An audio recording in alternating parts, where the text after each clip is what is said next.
Hello, എല്ലാവർക്കും ഇന്നത്തെ പുതിയൊരു വീഡിയോയിലോട്ട് സ്വാഗതം. നമ്മളിന്ന് വളരെ സിമ്പിളായിട്ട് ചെയ്യുന്ന ഒരു കിണ്ണത്തപ്പത്തിൻ്റെ റെസിപ്പിയാണ് ചെയ്യുന്നത്. അത് നമ്മൾ ഗോതമ്പ് മാവും ഏത്തപ്പഴവും വെച്ചിട്ടാണ് ചെയ്യുന്നത്. എന്നിട്ട് ഞാനൊരു ബൗളിലോട്ട് 1 കപ്പ് ഗോതമ്പ് മാവ് ഇട്ടിട്ടുണ്ട്. എൻ്റെ ഒരു ഏത്തപ്പഴം ചെറിയ പീസാക്കിയിട്ട് മിക്സിയിലിട്ടിട്ട് വെള്ളമൊന്നും ചേർക്കാണ്ട് നന്നായിട്ട് നമുക്കൊന്ന് അരച്ചെടുക്കാം. അപ്പോൾ ഞാനൊരു 1/4 കപ്പോളം ശർക്കര ഉരുക്കിയത് എടുത്തിട്ടുണ്ട്, ശർക്കര പാനി. അപ്പോൾ നമുക്ക് കുറച്ചായിട്ട് നമുക്ക് ഈ മാവിലോട്ട് ഒഴിച്ച് കൊടുത്തതിന് ശേഷം നന്നായിട്ട് കട്ട കെട്ടാണ്ട് ഒന്ന് ഇളക്കി കൊടുക്കണം കേട്ടോ. നല്ല രീതിക്കൊന്ന് ഇളക്കി കൊടുക്കണം. ആദ്യമേ തന്നെ ഒത്തിരി അങ്ങ് നിങ്ങൾ ശർക്കര ഒഴിക്കാണ്ട് പനി ഒഴിക്കാണ്ട് കുറച്ചായിട്ട് ഒഴിച്ച് കൊടുക്കണം. അപ്പോഴത്തേക്കും നമുക്ക് ആ ഒരു കറക്റ്റ് പരുവത്തിന് നമുക്ക് കിട്ടുള്ളൂ. അപ്പോൾ നമ്മൾ കുറച്ചായിട്ട് ഇതേപോലെ ഒഴിച്ചിട്ട് മിക്സ് ചെയ്തെടുത്താൽ മതി. നന്നായിട്ട് നമ്മളിതൊന്ന് മിക്സ് ചെയ്ത് നന്നായിട്ടൊന്ന് യോജിപ്പിച്ച് എടുത്തതിന് ശേഷം നമുക്കിനി ഇതിലോട്ട് നമ്മൾ അരച്ചെടുത്ത് വെച്ചിട്ടുണ്ടായിരുന്ന നമ്മുടെ ഈ ഒരു ഏത്തപ്പഴത്തിൻ്റെ ഇതും കൂടെ ഒന്ന് ഒഴിച്ചിട്ട് കൊടുക്കുക. എന്നിട്ട് നന്നായിട്ട് ഇതിനൊന്ന് മിക്സ് ചെയ്ത് കൊടുക്കണം. അതിന് മുമ്പ് നമുക്ക് ഇതിലോട്ട് കുറച്ച് കാര്യങ്ങളോട് ചേർക്കാനായിട്ടുണ്ട്.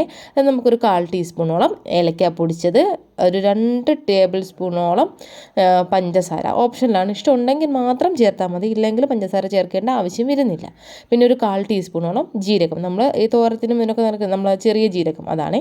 പിന്നെ ഞാനൊരു അല്പം ഫുഡ് കളർ എടുക്കുന്നുണ്ട്. അതെന്തിനെന്ന് വെച്ചാൽ നമ്മൾ ഈ ഒരു വീഡിയോയ്ക്ക് ഫോട്ടോയ്ക്ക് എടുക്കാനായിട്ട് നല്ലൊരു കളർ കിട്ടാനായിട്ടാണ് ശകലം ഫുഡ് കളറും കൂടെ ചേർക്കുന്നുണ്ട്. അപ്പോൾ നിങ്ങൾക്ക് ഇഷ്ടമുണ്ടെങ്കിൽ ഫുഡ് കളർ ചേർക്കാം, ചേർത്തില്ലെങ്കിൽ കുഴപ്പമൊന്നുമില്ല, സ്കിപ്പ് ചെയ്തോളൂ ആ ഒരു പോർഷൻ. എന്നിട്ട് നന്നായിട്ട് നമുക്കൊന്ന് മിക്സ് ചെയ്ത് നന്നായിട്ടൊന്ന് യോജിപ്പിച്ച് കൊടുക്കാം. ഇതായിരിക്കും നമ്മളെ ബാറ്ററിൻ്റെ ഒരു കൺസിസ്റ്റൻസി എന്ന് പറയുന്നത്. അതായത് നമ്മൾ കേക്കിനൊക്കെ തയ്യാറാക്കില്ലേ ആ ഒരു ബാറ്റർ, അതിൻ്റെ പരുവത്തിന് വേണം ഇരിക്കാനായിട്ട്. ഇനി നമുക്ക് ലാസ്റ്റ് ഇതിലോട്ട് കുറച്ച് നെയ്യും കൂടെ, ശകലം നെയ്യും കൂടെ ഒന്ന് ചേർത്ത് കൊടുക്കാമേ. ഇതും തീർത്തും ഓപ്ഷനിലാണ്, ഇഷ്ടമുണ്ടെങ്കിൽ മാത്രം ചേർത്താൽ മതി. നെയ്യ് ചേർക്കുമ്പോൾ നല്ലൊരു ഫ്ലേവറും കൂടെ കിട്ടും. അപ്പോൾ ഞാനൊരു പാത്രത്തിൽ നന്നായിട്ട് നെയ്യ് ഒന്ന് തടവി എടുത്ത് വെച്ചിട്ടുണ്ട്. ഇനി ഇതിലൂടെ നമ്മൾ റെഡിയാക്കി വെച്ചിട്ടുണ്ട് നമ്മൾ മാവ് ഇതുപോലെ നമുക്ക് ഒഴിച്ച് കൊടുത്തതിന് ശേഷം നന്നായിട്ടൊന്ന് ലെവൽ ചെയ്ത് എടുക്കണം കേട്ടോ. അപ്പോൾ നിങ്ങളുടെ കയ്യിൽ നമ്മൾ ചെറിയ നമ്മുടെ ബൗളുകളില്ലേ, ചെറിയ സ്റ്റീലിൻ്റെ ബൗൾ അങ്ങനെ എല്ലാം ഉണ്ടെങ്കിൽ അതിൽ വെച്ചിട്ടൊന്ന് സ്റ്റീം ചെയ്തെടുത്താലും മതി. അതല്ലെങ്കിൽ ഇതുപോലത്തെ ഒരു പ്ലേറ്റ് ഉണ്ടെങ്കിൽ അതിൽ ഇതുപോലെ മാവ് കോരി ഒഴിച്ചിട്ട് ഒന്ന് സ്റ്റീം ചെയ്താൽ മതി.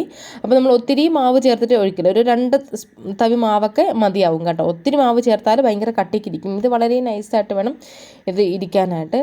അത്രയും നല്ല സിമ്പിളായിട്ടുള്ള ഒരു റെസിപ്പിയാണ്. നിങ്ങളൊന്ന് ട്രൈ ചെയ്ത് നോക്കിയിട്ട് നിങ്ങളുടെ ഫീഡ്ബാക്ക്സ് അറിയിക്കണം. എന്നാൽ കണ്ടുള്ള വളരെ ഈസി ആയിട്ട് നമുക്കിത് റിമൂവ് ചെയ്തെടുക്കാനായിട്ട് പറ്റും. നിങ്ങൾക്ക് കാണുമ്പോൾ തന്നെ അറിയാനായിട്ട് പറ്റുന്നുണ്ടായിരിക്കും, വളരെ സോഫ്റ്റായിട്ടാണ് ഈ സംഭവം ഇരിക്കുന്നത്. അപ്പോൾ അതാ കണ്ടുള്ള ഈ ഒരു കനത്തിന് വേണം മാവ് ഒഴിച്ച് കൊടുക്കാനായിട്ട്. ഇനി നമുക്കിതിനെ ചെറിയ പീസാക്കിയിട്ട് കട്ട് ചെയ്ത് നിങ്ങൾക്ക് ഏത് ലെവലിൽ ഏത് ഷേപ്പിന് വേണോ നിങ്ങൾക്ക് ഇഷ്ടമുള്ളതുപോലെ നിങ്ങൾക്ക് കട്ട് ചെയ്തെടുക്കാം. അപ്പോൾ അതാ കണ്ടല്ലോ ഇതുപോലെ ഇരിക്കും.